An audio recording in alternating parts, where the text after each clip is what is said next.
संसार दुखालय है, संसार द्वंद्वमय है। उपासक द्वंद्वों में फंस जाएगा, विषमता में फंस जाएगा, दुख में फंस जाएगा।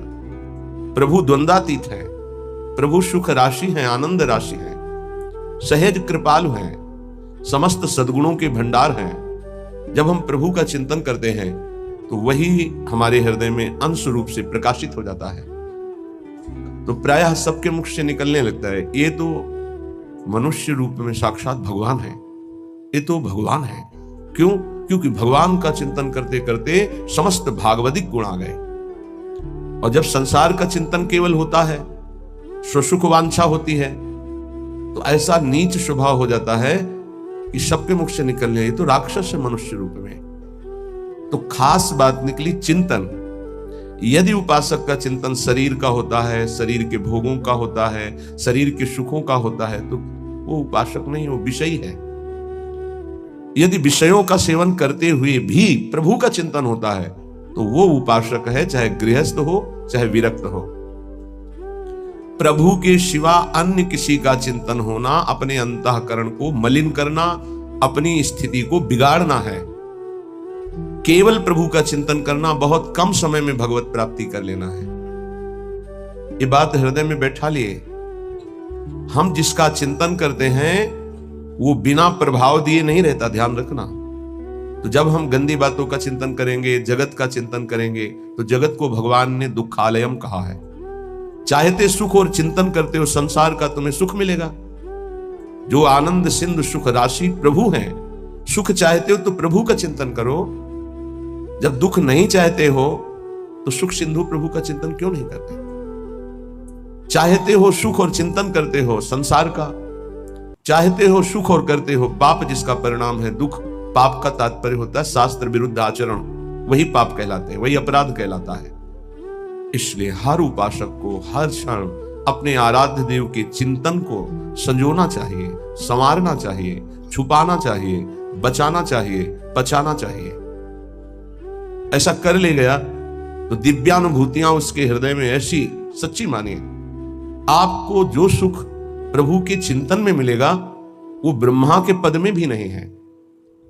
ये केवल कथा नहीं है कि प्रवचन किया जा रहा है, केवल आप चित्त जोड़िए थोड़ा प्रियालाल से, किशोरी जी के चरणों में चित्त को जोड़िए, राधा नाम से चित्त जोड़िए। जपना और चित्त जोड़ना थोड़ा अलग अलग है। चित्त जोड़ने का मतलब है तन्मयाहा स्थिति। नाम चल रहा है, नाम देख रहे हैं, नाम सुन रहे हैं और कुछ चिंतन नहीं है, उसे तन्मय कहा जाता है। नाम में तन्मय, रूप में तन्मय, लीला में तन्मय, सेवा में तन्मय। बिना तन्मय के चित्त संसार का चिंतन करता है और क्रियाएं भागवतिक होती हैं तो आनंद का अनुभव नहीं होता। इसका उल्टा हो तो आनंद का अनुभव हो जाए। क्रियाएं भले व्यवहारिक सांसारिक हो, चिंतन भागवतिक हो, यह कठिन बात पड़ती है। इसीलिए प्रायः अध्यात्म में जल्दी मन टिकता नहीं है, व्यवहार में ही मन जाता है। क्रियाएं भागवतिक, आरती, पूजा, माला, चिंतन भोगों का, जगत का, देह संबंधियों का। खूब अंदर देखिए इस बात को, तो आनंद का अनुभव नहीं हो रहा, जिसे भगवदानंद कहते हैं। इसीलिए श्रीपाद प्रबोधानंद जी महाराज कह रहे हैं, अशुलभ मिहि लोके लब्धुमिच्छस्य यत्नाद, यदि विपुल धन स्त्री पुत्र गेहोत्तमादि, कर निपत मुक्तिम कृष्ण भक्तिम च कांक्षस, यदि वस पर धामई वाद्य वृंदावनाख्यम। तुम्हें बहुत संपत्ति की चाह है, मेरे प्रभु का भजन करो। सच्ची मानिए, ऐसी संपत्ति प्राप्त होगी कि न पारमेष्ठ्यम न महेंद्रधिष्ण्यम न सार्वभौमम न रसाधिपत्यम न योग सिद्धिर न पुनर्भवम वा। विश्वास करो, 4 दिन भजन करते हो, ऊब जाते हो, ऐसे नहीं। लक्ष्य की प्राप्ति के लिए प्राणों की बाजी लगाई जाती है, चाहे कोई लक्ष्य हो। लौकिक लक्ष्य में क्या खिलवाड़ से कोई विजय प्राप्त करता है? प्राणों की बाजी लगाकर जब अभ्यास किया जाता है तो साधारण से साधारण और असाधारण से असाधारण सब पर विजय प्राप्त की जाती है, जब प्राणों का मोह छोड़कर अभ्यास किया जाता है।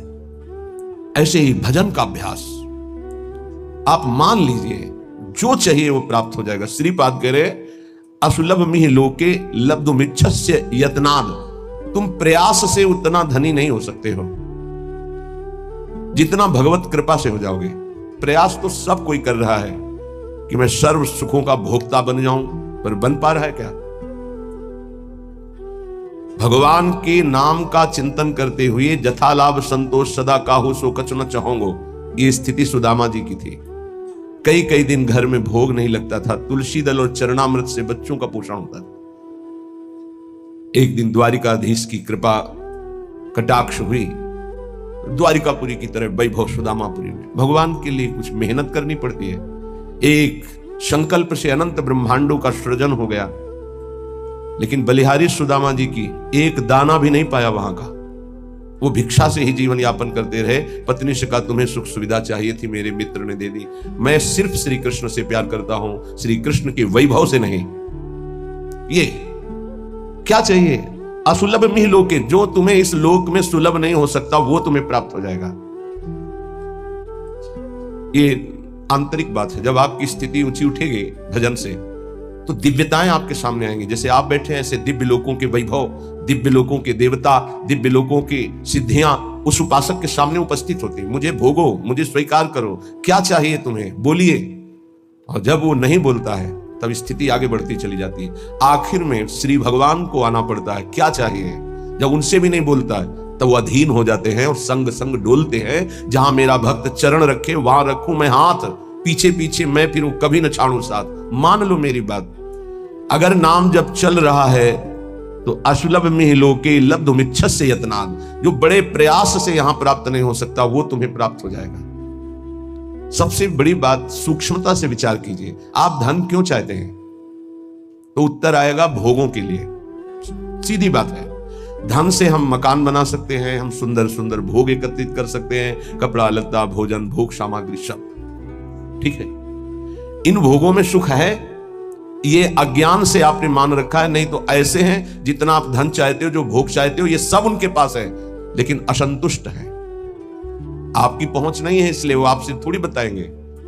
अपने लोगों को पता है, जिन पदों की आप आकांक्षा करते हैं, जिन भोगों की आकांक्षा करते हैं, जिस वैभव की आकांक्षा करते हैं, वो वैभव है, वो पद है, वो भोग है, पर एकांत में रोते हुए नजर आए हैं। रोते हुए मान लीजिए, बिना श्री भगवान के भजन के तुम्हें कहीं विश्राम नहीं मिल सकता। अगर संपत्ति ही चाहिए तो 5 वर्ष के बालक ध्रुव ने जब सुरुचि ने झिड़क दिया कि अगर महाराज की सिंहासन पर बैठे हुए गोद में बैठना है तो जा नारायण का भजन कर और ये शरीर छोड़ और मेरे गर्भ से पैदा हो, तब तो सिंहासन का अधिकारी होगा, सुनीति के गर्भ से नहीं। माता सुनीति ने उसी बात को पुष्ट किया, बेटा तू विमाता को कटुवचन बोलने वाली मत मान, वो मां है, ठीक कहती है। महाराज तो मुझे दासी भी स्वीकार करना आप नहीं चाहते, तू परम कृपालु भगवान नारायण का भजन कर, हरि का, और उन्हीं से अपनी चाह की पूर्ति कर। चाह थी मुझे परम पद मिले, परम पद अटल पदवी ऐसी मिली, सप्त ऋषि उसकी परिक्रमा करते हैं। ध्रुव जी की सप्त ऋषि परिक्रमा करते हैं, ऐसी पदवी प्राप्त हुई। क्या चाहिए? अपना कितना प्रयास कर लेंगे आप? हम ये नहीं कहते कायर बन करके बैठ जाओ, आप अपने कर्तव्य का पालन करें, पर नाम जप करते हुए जो चाहिए विश्वास कीजिए। अगर भगवान का भजन करते हुए तुम भगवत प्राप्ति नहीं कर पाते, भ्रष्ट हो जाते हो, तो श्रीमान कुलवानों के यहां तुम्हारा अगला जन्म होगा। परम पावन जहां वैभव ही वैभव है, जिन भोगों में तुम भ्रष्ट हुए हो उस भोगों की बाहुल्यता होगी, और भक्ति के संस्कार उन भोगों से वैराग्य दिलाकर अगला जन्म भगवत प्राप्ति करा ही देगा पक्का। 2 प्रकार का जन्म होता है योग भ्रष्ट का। यदि वो भोगों में भ्रष्ट हुआ है तो भोग की बाहुल्यता और भक्ति संपन्न घरों में जन्म होगा, और यदि वो वैराग्य की चूक हो गई है तो अगला जन्म उसको सीधे ऐसे गृहस्थों के यहां होगा जो अकिंचन वैरागी और भगवत भक्त होंगे, जहां जन्म से वैराग्य के संस्कार और फिर भगवत तत्व का बोध, भगवत प्राप्ति। घाटा तो है ही नहीं। थोड़ा भी नाम जप किया तो दुर्गति से बचाकर सदगति में लगा देगा। जो चाहिए उपरा विश्वास कीजिए। पर किसान भी खेती बोता है तो इंतजार करता है, सुरक्षा करता है, सींचता है, निकालता है, तब वो जाकर के कहीं फसल प्राप्त करता है। ऐसा नहीं कि दूसरे तीसरे दिन उसे फसल मिल जाती है।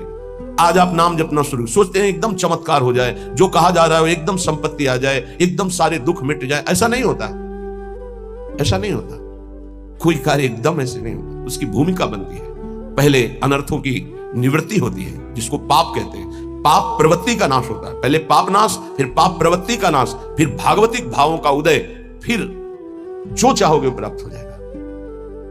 विपुल धन स्त्री पुत्र गे हो तमादि, उत्तम स्त्री उत्तम पुत्र उत्तम धन जो चाहिए मिल जाएगा।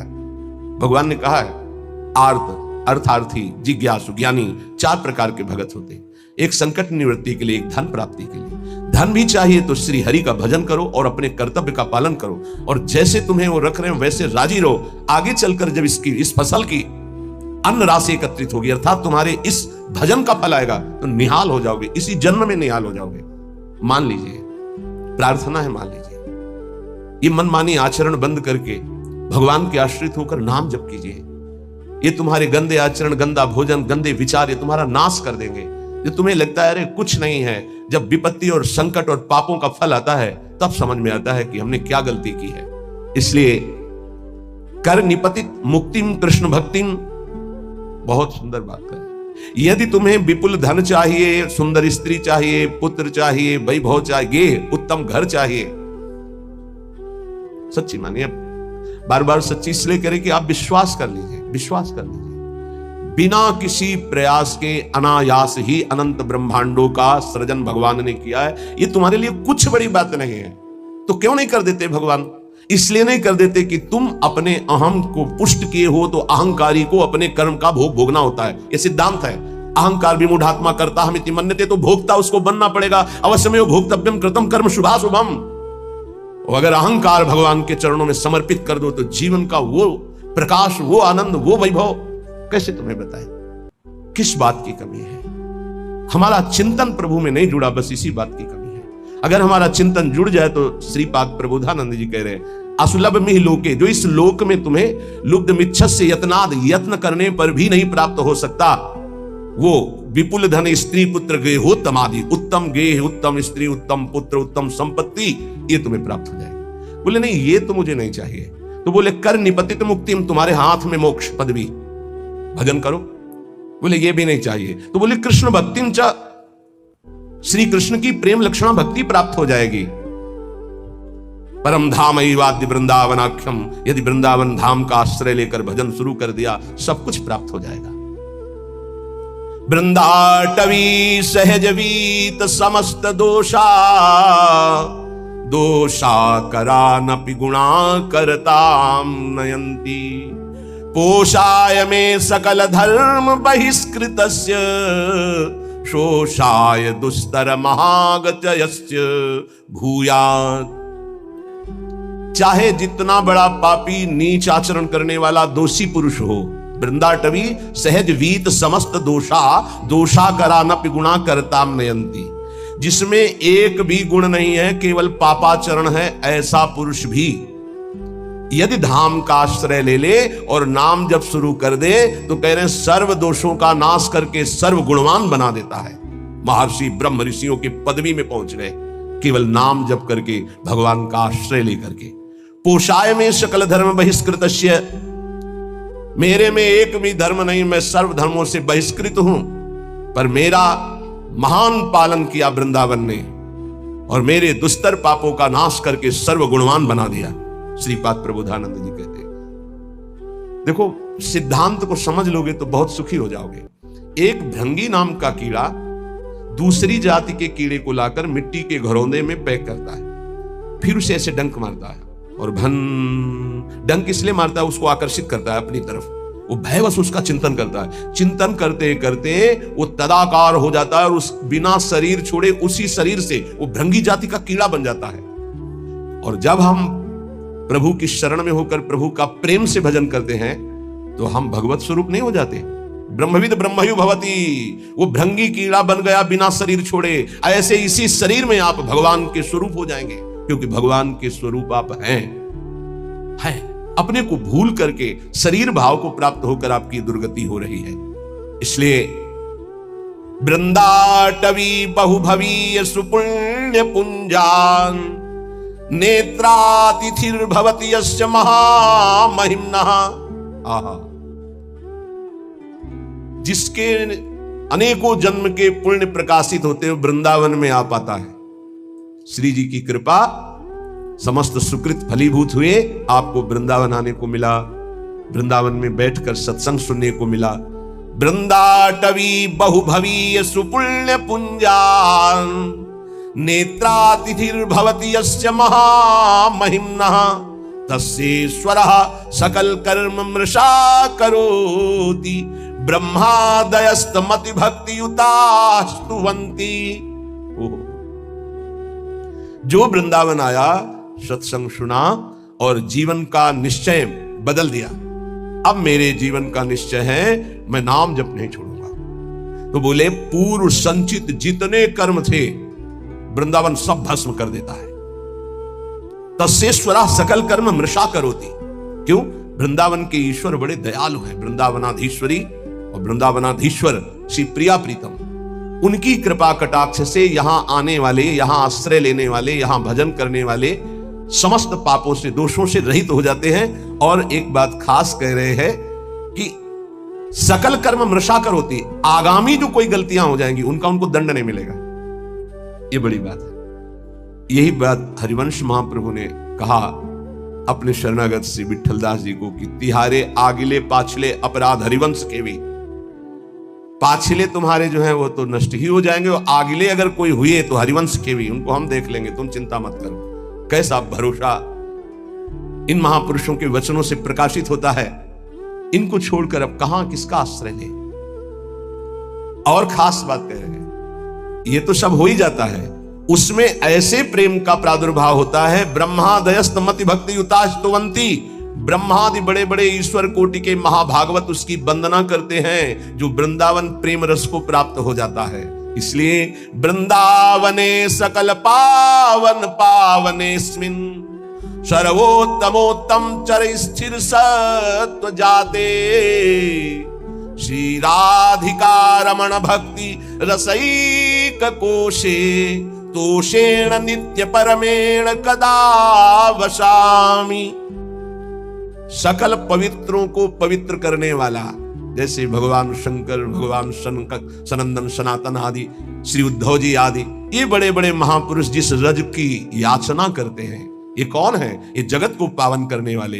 तो कह रहे हैं वृंदावने सकल पावन पावनेस्मिन, जो रज शिव शनकादि के याचक, बड़े बड़े पावन करने वालों को भी पावन करने की सामर्थ्य वृंदावन की रजरानी में है।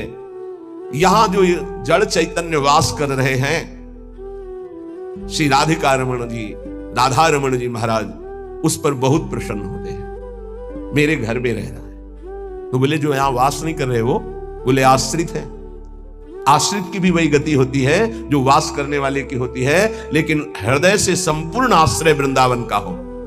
तो भक्त रसैक कोशे तोषेण, जब राधा रमण जी प्रसन्न हो जाते हैं तो अपना खजाना खोल देते हैं। तोषेण तो क्या, भक्ति रसैक कोशे, भक्ति रस का खजाना खोल देते हैं। दिव्य लीलाएं अंदर चल रही है, दिव्य भाव अंदर चल रहे, उसी में परमानंद में डूबा हुआ है। नित्य परमेण कदा वसामी, क्या कभी मेरे जीवन में ऐसा अवसर आएगा कि मुझे ऐसे श्रीधाम वृंदावन में वास मिले और मैं निरंतर प्रिया प्रीतम के चिंतन में ऐसे डूबूं जैसे मछली जल के बिना जीवित नहीं रह सकती। ऐसे एक आधे क्षण के लिए भी यदि हमारा चिंतन छूटे तो प्राण व्याकुल हो जाए।